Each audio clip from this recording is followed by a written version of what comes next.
Dana White needs Tom Aspinall to beat Ciryl Gane at UFC 321 and do so in the most brutal, decisive, and humiliating way possible. And here's why.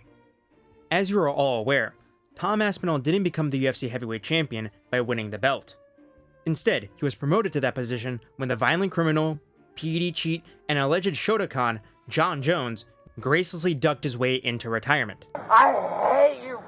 During his time as champion, Jon Jones absolutely refused to fight Tom Aspinall, instead choosing to defend his title against a 42-year-old Stipe Miocic coming off a 3-year layoff after getting KO'd stiff by Francis Ngannou.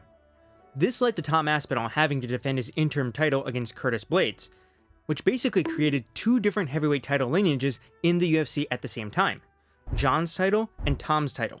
And this leads me to the first reason why Dana White needs Tom Aspinall to absolutely starch Ciryl Gane. If Ciryl Gane beats Tom Aspinall, that serves to legitimize Jon Jones' heavyweight title run, which then may lead to Jon Jones having extra leverage against the UFC in a potential comeback fight. First and foremost, are you retired? I am not retired. I'm actively training 5 days a week, and I'm in the UFC's drug testing pool. Great. And what's the status of the fight at the White House? I don't really know. It's kind of out of my control right now. I'm training for the event. I'll be ready for the event. That's my goal. That's my intention. But ultimately, it's up to the boss. As you just heard there from Jon himself, he is apparently not retired and wants a fight at the White House next year. He also is in the UFC drug testing pool, if that means anything when it comes to this guy. And in response to this, Dana White has said, Jon Jones says he wants to be on there too, and he says he would fight whoever the champion is at that time. But would you be okay with him coming back and potentially winning that belt again? And you might have to go through. Well, it's not even about him winning the belt. I mean, I felt about him. I can't risk putting him in big positions in a big spot and have something go wrong. Fair enough. Yeah, especially the White House card. So as Dana has made clear, he does not want Jon anywhere near the White House. And that's pretty understandable, since knowing Jon and his penchant for men with blue eyes, the Big Don himself might end up becoming a target for Jon's advances. And while it seems Dana White is adamant about keeping Jon Jones away from the White House, that may change if Ciryl wins. When Jon Jones beat Ciryl Gane to win the heavyweight title, he did so in dominant fashion. He ragdolled Ciryl and choked him out with total ease, humiliating Bum Gamine. If Ciryl beats Tom, that not only will make Jon Jones completely unbearable on Twitter, but will give him a ton of leverage when it comes to negotiating for a return on the UFC White House card. Jon could return to fight Ciryl, or more likely, fight Alex Pereira in a super fight at heavyweight, or even challenge Pereira for the light heavyweight title. But if Aspinall wins, Jon could be left out to rot like he deserves, as the UFC could just make Aspinall versus Pereira for the heavyweight title at the White House. Jon Jones being a pain in Dana's ass. Figuratively speaking, although there's a chance that it's literal too, however, is not the only reason why Dana needs Tom to win. Do you remember how I said that when Jon refused to fight Tom, it created two heavyweight title lineages in the UFC at the same time? Well, I specifically said in the UFC, because the true heavyweight title, the lineal heavyweight title of the entire sport of MMA, is outside of the UFC, where it's held by Francis Ngannou. Now, Napoleon Bonaparte series covers this in extreme depth, but just to give you a brief rundown of everything, Francis Ngannou has the actual bona fide lineal heavyweight title that goes all the way back to the very first UFC that Royce Gracie won.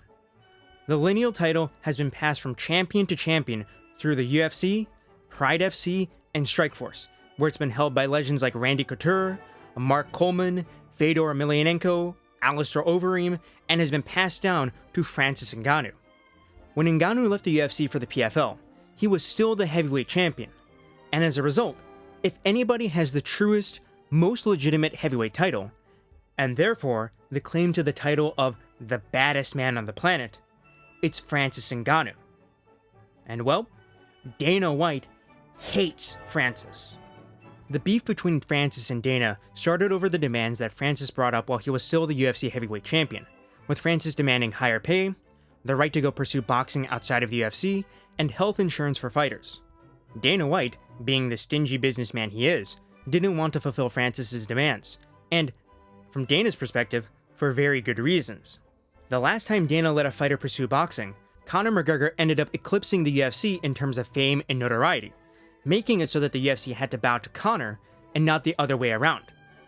And demanding health insurance for fighters was an even bigger no-go.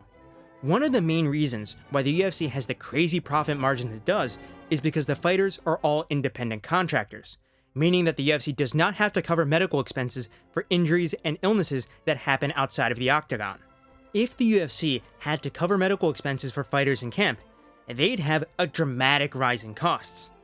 The UFC upper management, of course, did not comply with these terms, and as a result, Francis Ngannou decided to hold the heavyweight title hostage until his contract with the UFC expired. This meant that from January of 2022, when Francis defended the belt against Ciryl Gane, until March of 2023, when Jon fought Gane for the vacant belt, there were no heavyweight title fights in the UFC. Now, the reason why most fighters wouldn't dare engage in this kind of dispute with the UFC is because the UFC really is the only game in town. The UFC holds 90% of the market share in MMA, making it a monopoly. And furthermore, it has almost all of the best fighters in the world, which makes it a monopsony as well. And a significant portion of the UFC's power as a brand is built on the notion that they have the best fighters.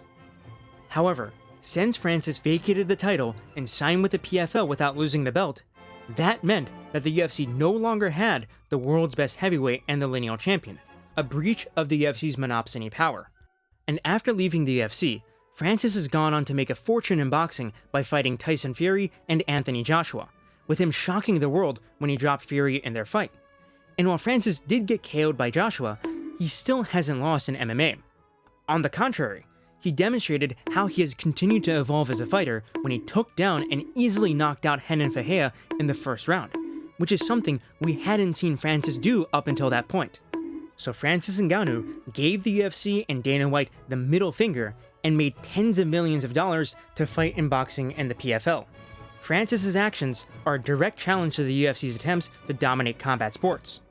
The UFC, or rather their parent company TKO, is trying to take over all combat sports by doing things like starting up Zuffa boxing and forcing through legislation like the Muhammad Ali Boxing Revival Act, which would allow TKO to act as a promoter, matchmaker, and sanctioning body, which would basically mean that boxing would end up working like the UFC.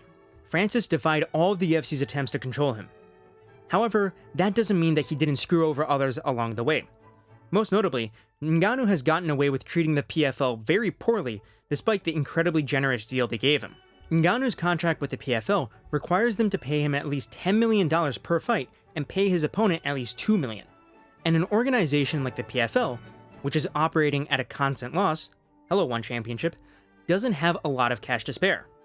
Just for evidence of this, after Francis signed with the PFL had to slash their tournament prize money in half, from $1 million to $500,000.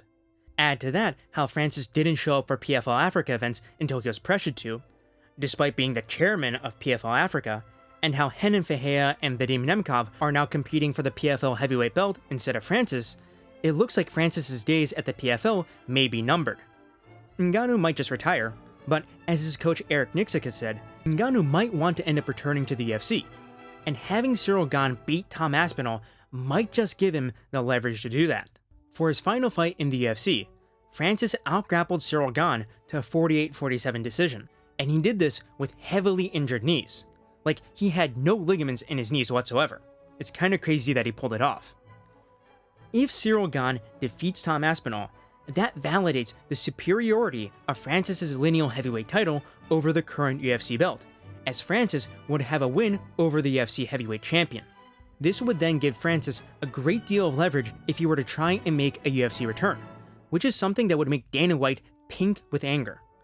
It would be proof that the UFC does not have the baddest man on the planet, and if the UFC wants to change that perception, Dana White would have to go back to Francis and beg for him to come back.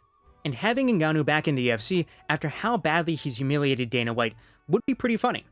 But I also don't want Ciryl Gane to be champion or let Jon Jones get the last laugh, so I'm absolutely Team Aspinall for this fight. But anyways, that's the video, so like, share, and sub. Just like how Tom will sub Bum Gameen in the first round.